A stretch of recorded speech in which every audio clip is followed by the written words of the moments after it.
Well, this is part 2 of my Canada holiday videos, and in this video we're going to talk about some of the walks that we did in Kannanaskis country and also in Banff and Jasper national parks.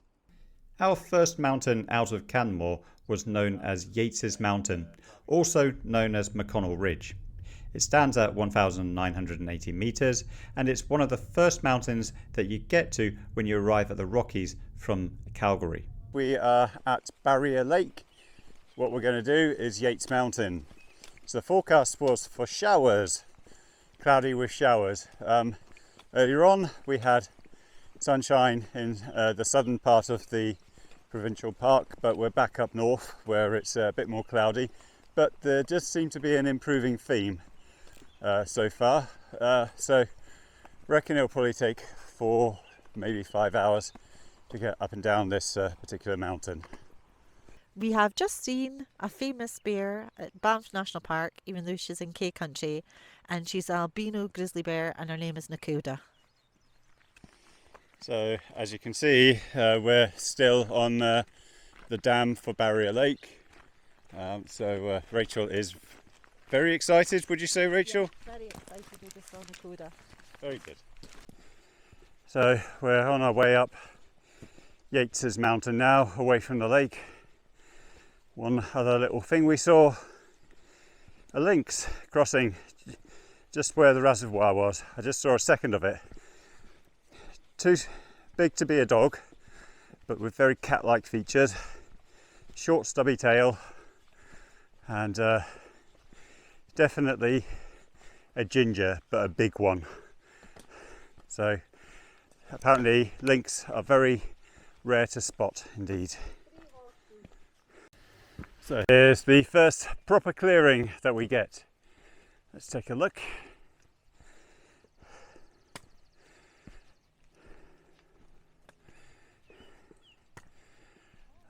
This looks quite very nice aspect here. Lovely view of Barrier Lake. Looking up into K country. It's very good. I think time for a bit of water then. Yeah. So we're as close to the summit of Yates Mountain as we can get.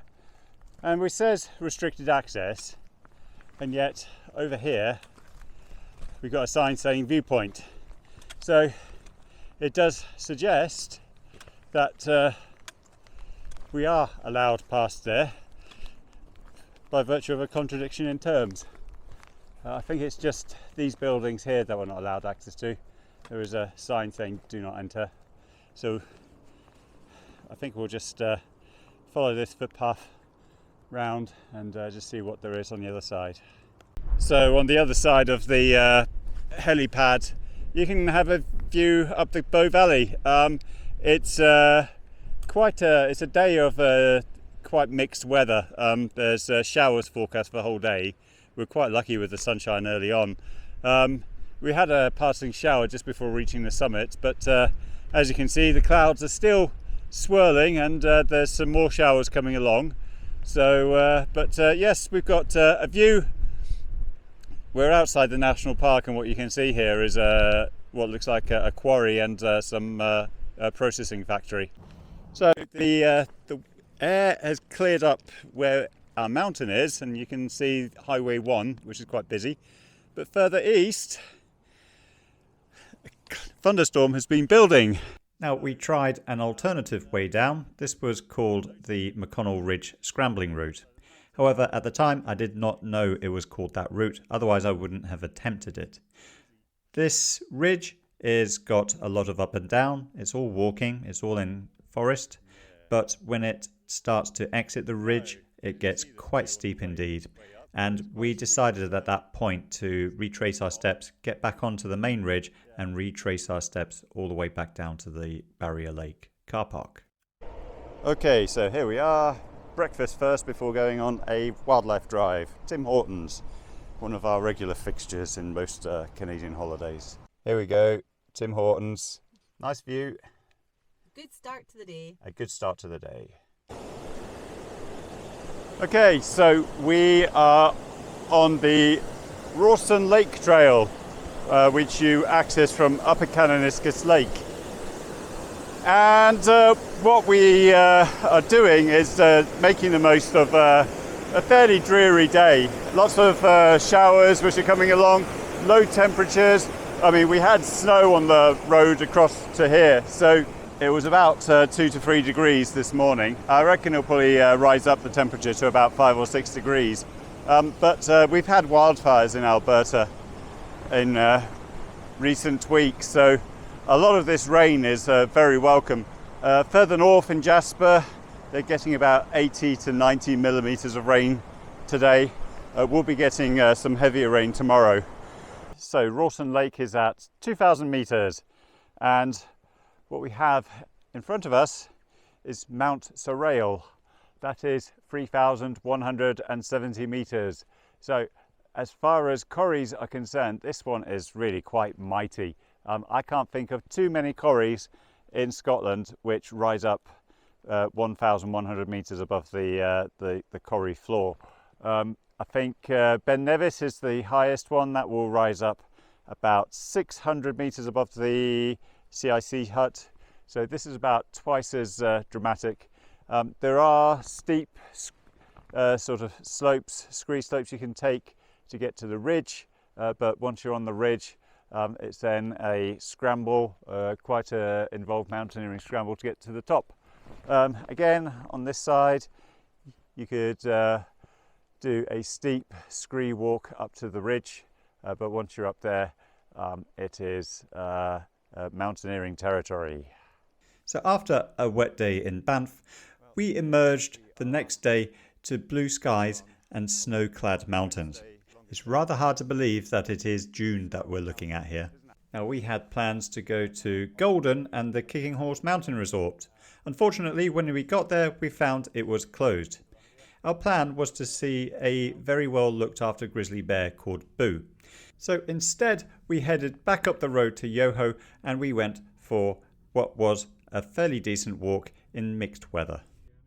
So when we went to Kicking Horse Mountain Resort, we found it was closed, unfortunately. It's closed on a Tuesdays and a Wednesdays.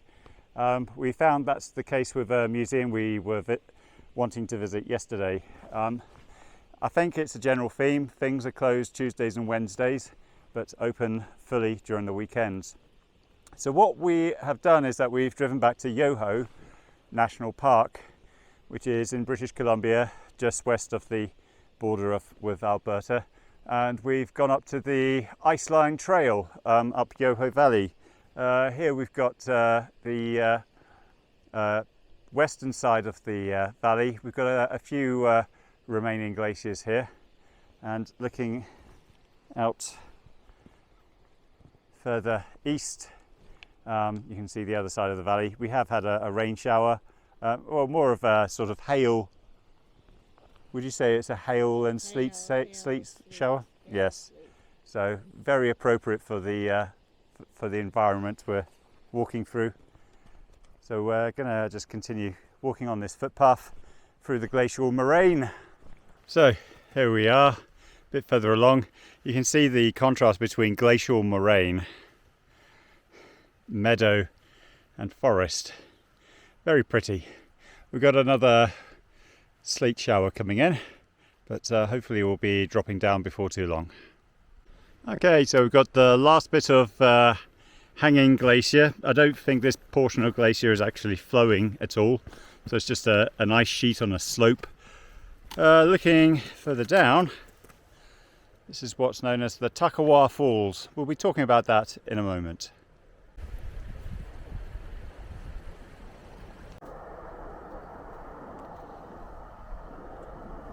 Yeah.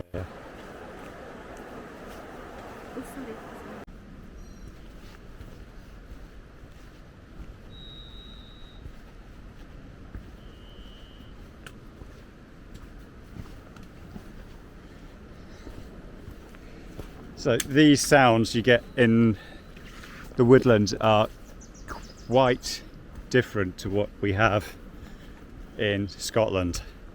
And it's quite an exotic sound to my ears anyway.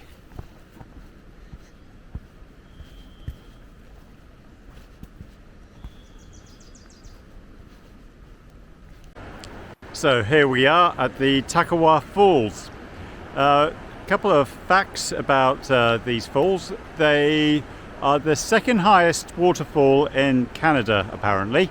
It falls in a series of 2 free-ish steps, so it's a cascade waterfall. I'll put some facts on my captions as to how it compares with Scottish waterfalls. But as you can see, it's absolutely magnificent. No doubt you can understand this will be a very popular place, but we are here at 6 o'clock in the evening and there aren't so many people here. What we did find was that the Iceline trail was very quiet today, so you don't have to go too far away from the attractions of the waterfall and the associated crowds to find some peace and quiet. So, Takawa Falls, very impressive.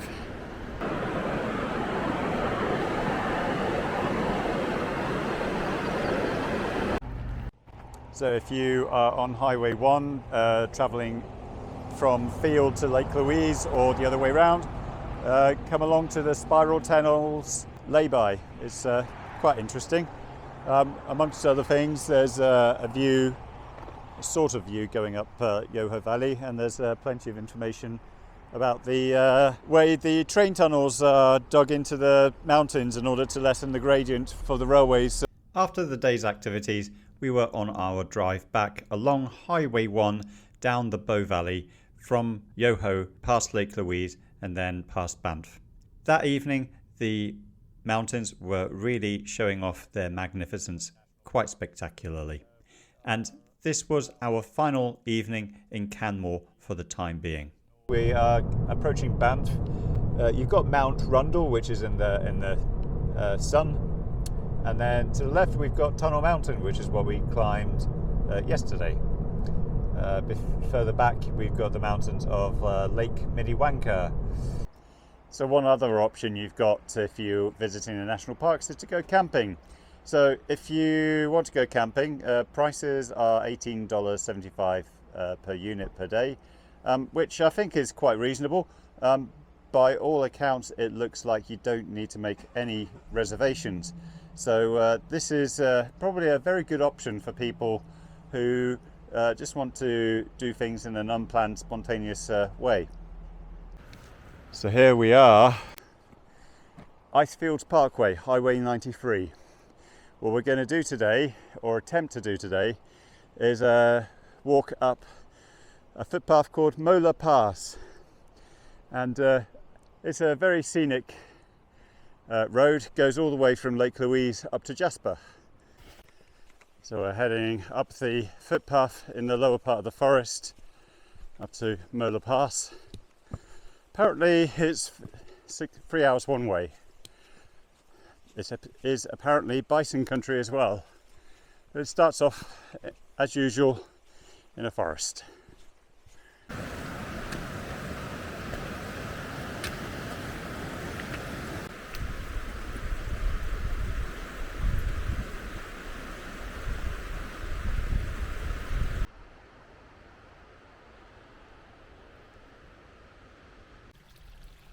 Okay, so we are at the junction with the footpath going to North Molar and South Molar Pass, and we are heading to South Molar Pass. Okay, so this is as far up to Molar Pass as we have managed to get. It is up a slope which is covered in snow, and it's beyond those trees. It's probably about 30 minutes out from here, so we're going to be turning back simply because we've run out of time, sadly. The book time is 3 hours one way, and we do need to be heading back to the car and be on our way to Jasper.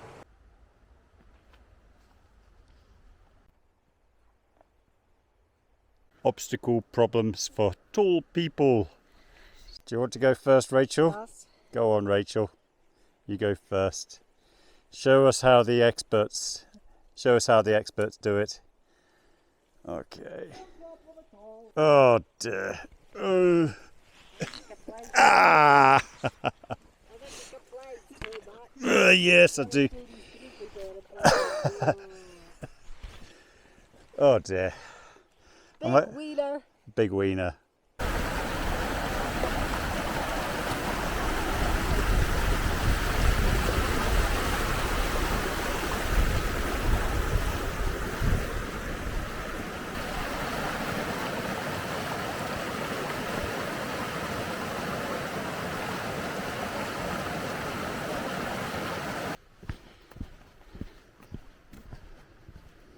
So after our attempt of Molar Pass, we're continuing north on Highway 93, and we have Bow Peak to the left of us. I don't know what peak that is right in front of us, but it looks mightily impressive, that's for sure. We'll be heading up over the Bow Summit, that's the highest point on this stretch of the road, down to Saskatchewan Crossing. So here we are at the top of Bow Summit, and this is Wow. it's quite impressive, isn't it? So late June, and a good amount of snow on the mountains, which is very impressive. It looks like the mountains further north are even whiter than what we've got here. But what I do know is that there was a lot more precipitation further north at Jasper. They had about over 80 millimeters of rain in about 24 hours, much of it falling as snow above, just above the town site. So there's about 55 centimeters of snow in some places recorded. But now we descend down into this valley and then onto Saskatchewan Crossing. Okay, so all of these mountains make us think of Mr. Whippy, don't you think? Definitely. So when we get to Saskatchewan Crossing, we go for scoopy ice creams with waffles. Yum yum.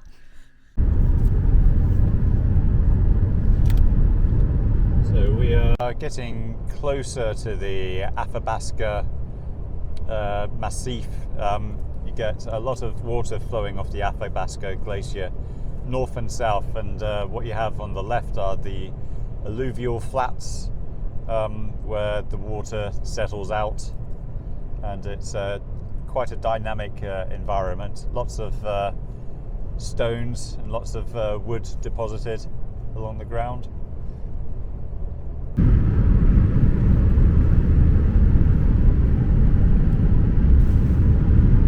We are now over the second high mountain pass, and off to the left we've got a series of mountains. It is host to the Columbia Icefield. It's one of the largest ice fields in the Rocky Mountains. In fact, I think it's the largest one.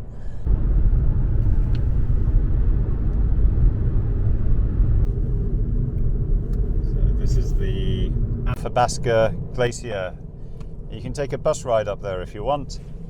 I'm sure many tourists will do that. Never done that myself. I like a more authentic experience when it comes to the mountains. So this is Jasper. This is the main road going through Jasper. And it's a railway kind of town with a big road going down the middle of it. And then you've got all the shops and side streets off to the left. So we are off to a place called the Tonquin Inn, which is at the far end of the town site. So here we are the next day. This is Medicine Lake. We're about 1,500-ish meters above sea level here. There is quite a bit of valley snow here.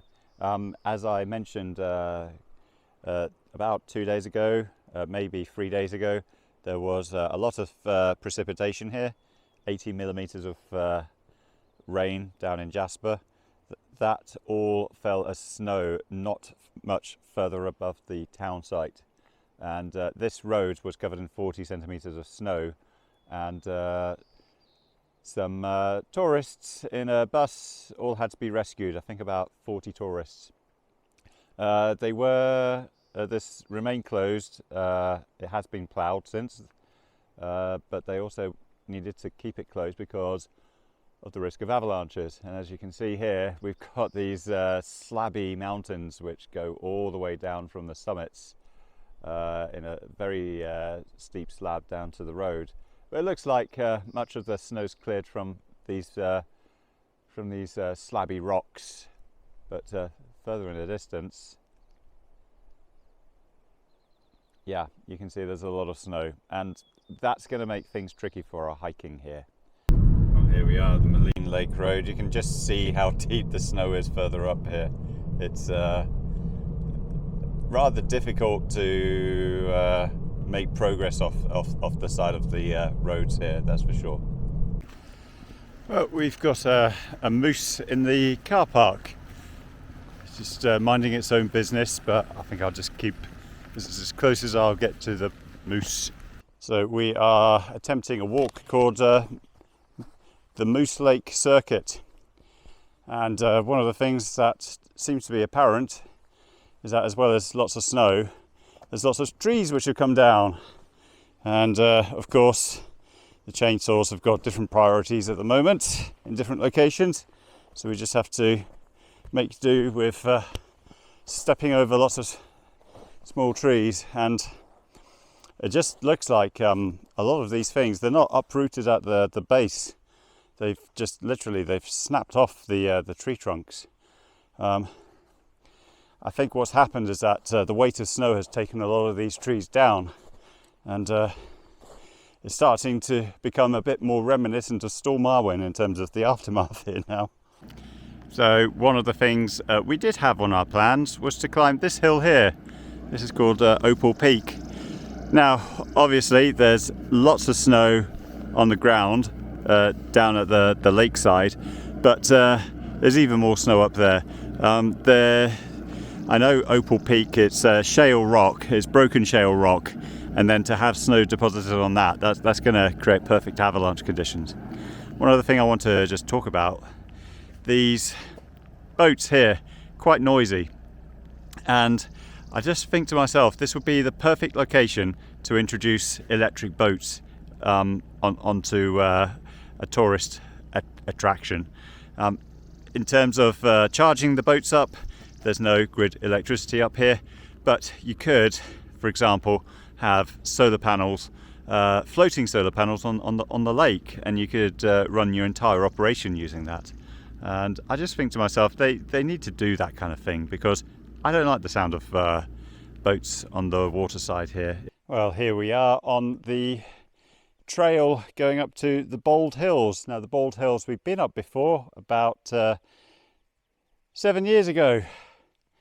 As you can see, it's the 23rd of June, and yet my eyesight tells me it's probably the 23rd of November. The only giveaway is the fact that I don't have my sunglasses on and it's very bright, so I need to be very careful that we don't get snow blindness here. But back home, temperature about 20 degrees Celsius in Aberdeenshire, yet here we're dealing with about 10 centimetres of wet, heavy snow. And here comes the architect of this walk. What do we have? We have got our rain jackets, our hiking boots, and some bear spray.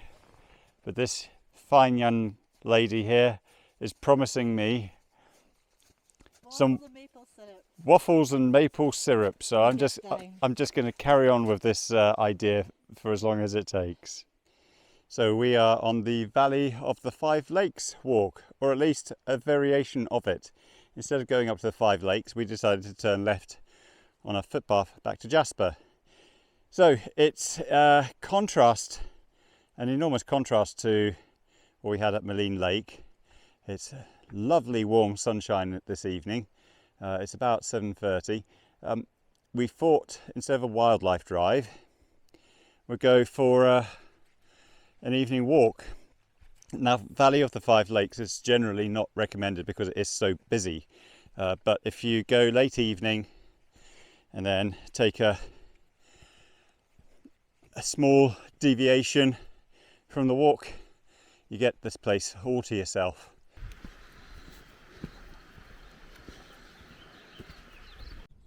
Well, we're back at Maligne Lake the day after as part of our regular wildlife drives in the early morning.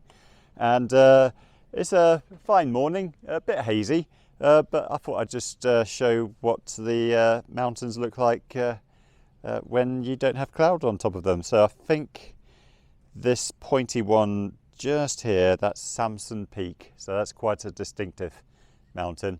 So we're doing another low-level series of walks today. There's still a lot of snow up on the mountains.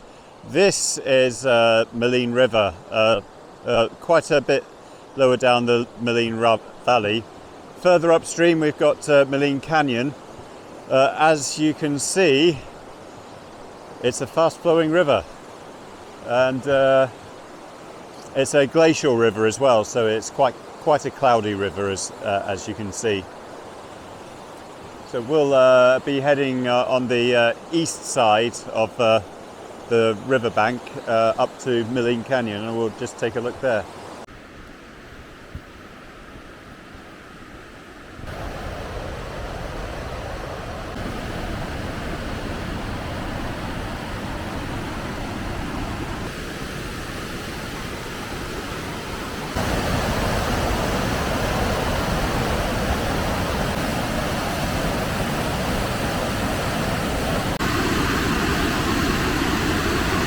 So just a bit further upstream you can see that there's a lot less flow in the river, and as you can see some of the river is flowing out from underground. So there's an underground system all the way from Medicine Lake upstream down to here.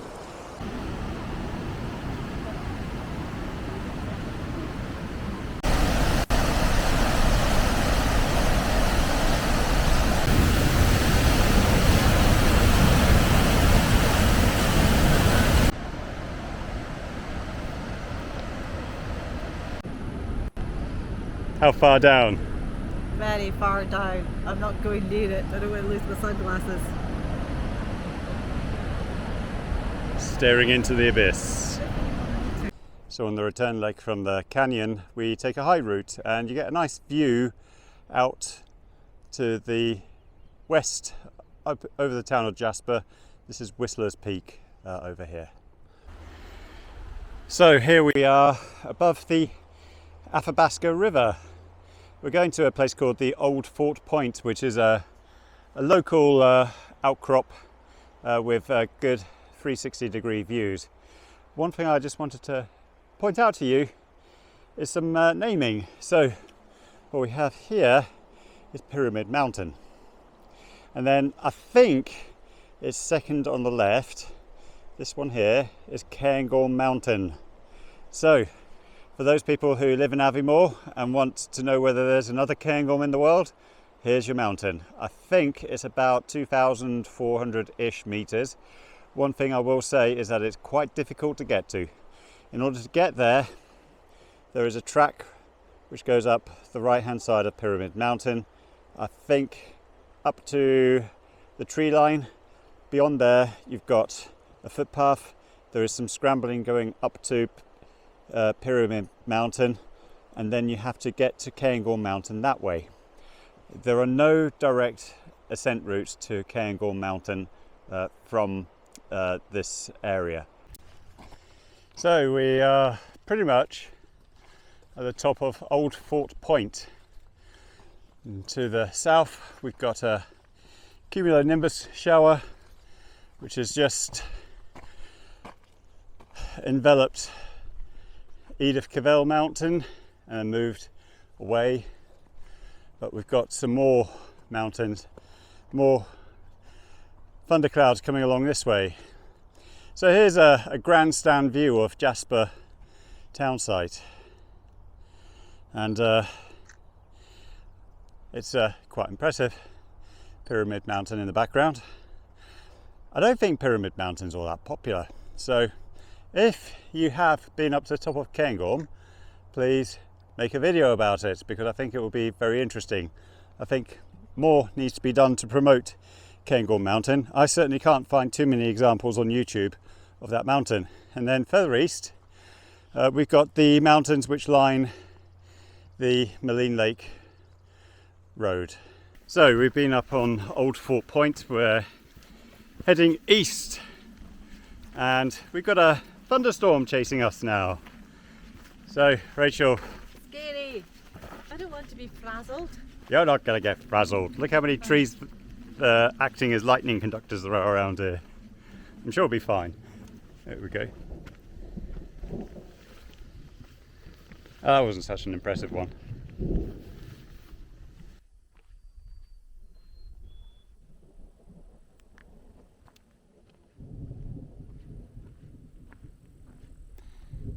Still rumbling away.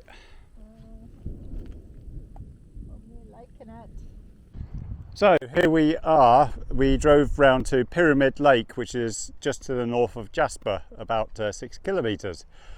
And what do we have here? We have a ridge which extends south from the trailhead, and when we get onto the top we get a nice view of Jasper and again Mount Edith Cavell with some more menacing thunderstorms, but this time they seem to be heading a bit further to the west. If we look over this way, I think we've got Whistler Mountain, and then if we look this way we've got Pyramid Mountain. This is the Tonkin Valley. Let's just see if I can get a bit of a better view. Yes, here we are. This is a gateway to some very deep wilderness areas. You can walk up this valley and then do a sharp left going up to Verdant Pass. Well, we just got to the top car park for Mount Edith Cavell. So what have we got? Oh, let's just crank up the angle. Yes. Isn't she pretty? Mount Edith Cavell. Well, here I am at the Mount Robson Visitor Centre in British Columbia, just across the border from Jasper. What do we have here? We have got some electric car chargers. We've got rapid chargers, or at least I think they're rapid chargers. No, they're not quite rapid chargers. This is 25 kilowatt DC. This one here, for example, this is an AC charger. Again, it's just single phase. It's a J1772 adapter from what I recall. Yes, they've got these charging stations here, but nobody using them. What I found was that in Jasper, the superchargers were being used from time to time by the Teslas, but the unbranded chargers were completely empty most of the time. So we hiked up to the top of Lookout Trail. So what we have down here is Fraser River. These are the infant tributaries which ultimately lead up to the Fraser River, which empties out through Vancouver Bay. This is a very famous river, and it's got a very big catchment area indeed.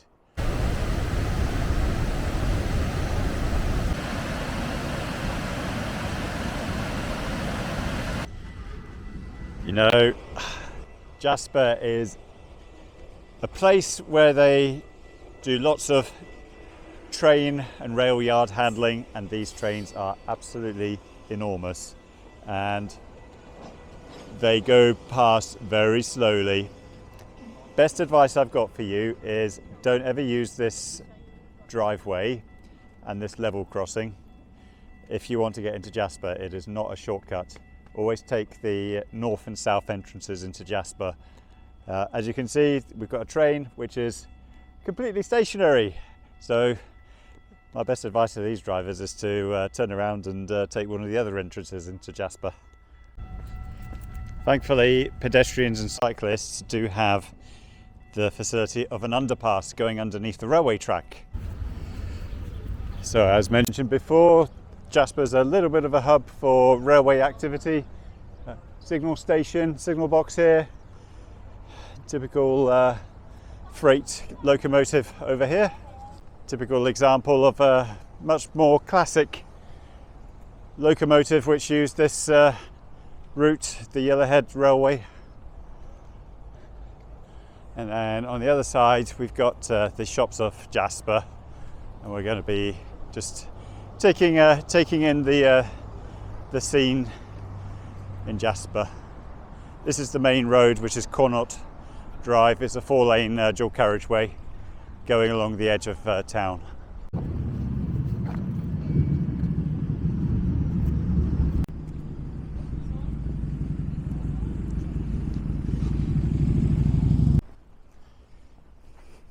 So we have a green in the town centre. It's quite frequently the case that you can get elk grazing along here, keeping the grass short. Look at the view though, it's quite magnificent.